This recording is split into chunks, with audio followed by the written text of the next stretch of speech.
Hello friends, welcome to Nila's moral stories. வாங்க என்னது story பார்க்கலாம்.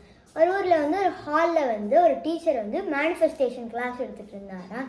அப்போ அவர் நம்மளுக்கு தேவையானதெல்லாம் நம்ம நிறைவேற்றுறது எப்படி அப்படின்னு சொல்லிட்டு ஒரு டெக்னிக் சொல்லி கொடுத்தாராம். நிறையா டெக்னிக் சொல்லி கொடுத்தாராம். அதில் ஒரு டெக்னிக் என்னென்னா அந்த டெக்னிக் என்னென்னா நம்ம எப்போவுமே காலையில் 4 மணிக்கு பிரம்ம முகூர்த்தத்தில் எந்திரிச்சு நம்ம மெடிடேஷன் மூலிமா ஆண்டவங்கிட்ட நம்மளுக்கு வேண்டியது, இப்போ சப்போஸ் ஒரு கார் வேணும்னா மெடிடேஷனில் எனக்கு கார் வேணும்னு கேட்டு அப்புறம் நம்ம ஆண்டவா இந்த காரை கொடுத்ததுக்கு நன்றி அப்படின்னு அந்த கார் நம்மக்கிட்ட இருக்கிற மாதிரி கற்பனை பண்ணி ஆண்டவா இந்த காரை எனக்கு கொடுத்ததுக்கு நன்றி அப்படின்னு சொல்லணும்.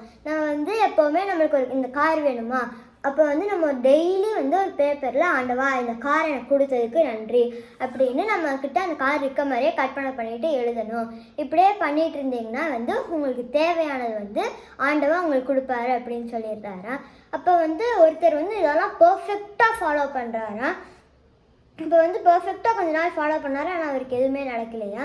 அப்போ அவர் கொஞ்ச நாள் கழித்து பர்ஃபெக்டாக ஃபாலோ பண்ணிவிட்டு கொஞ்ச நாள் போய் அந்த டீச்சர்கிட்ட கேட்குறாரா, என்னென்னா யாரையா ஏமாற்ற பார்க்குற, நீ சொன்னதெல்லாம் நான் கரெக்டாக ஃபாலோ பண்ணேன், ஆனால் எனக்கு ஒன்றுமே நடக்கலையா அப்படின்னு சொன்னாரா. உடனே அந்த டீச்சர் 4 மணிக்கு பிரம்ம முகூர்த்தத்தில் எழுந்திரிச்சிங்களான்னு கேட்டாரா. எழுந்திரிச்சேன் அப்படின்னாரா.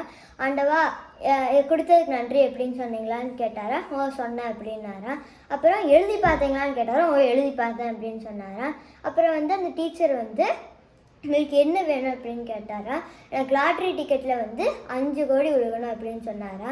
அப்புறம் அண்ணன் டீச்சர்ன்ட்டு அப்போ லாட்ரி டிக்கெட் வாங்கினீங்களா அப்படின்னு கேட்டாரா. ஐயோ இல்லையே மறந்துட்டேனே அப்படின்னு சொன்னாரா. அப்புறம் அண்ணன் டீச்சர் போய் அப்போ போய் லாட்ரி டிக்கெட் வாங்கிட்டு எல்லாம் ஃபாலோ பண்ண வைப்பாங்க அப்படின்னு சொன்னாரா. ஸோ நம்ம எப்போவுமே இறைவங்கிட்ட கேட்டால் மட்டும் பார்த்தாது, நம்மளும் அதுக்கு முயற்சி பண்ணணும். So moral of the story என்னென்னா, முயற்சி தான் திருவினையாகும். தேங்க்யூ.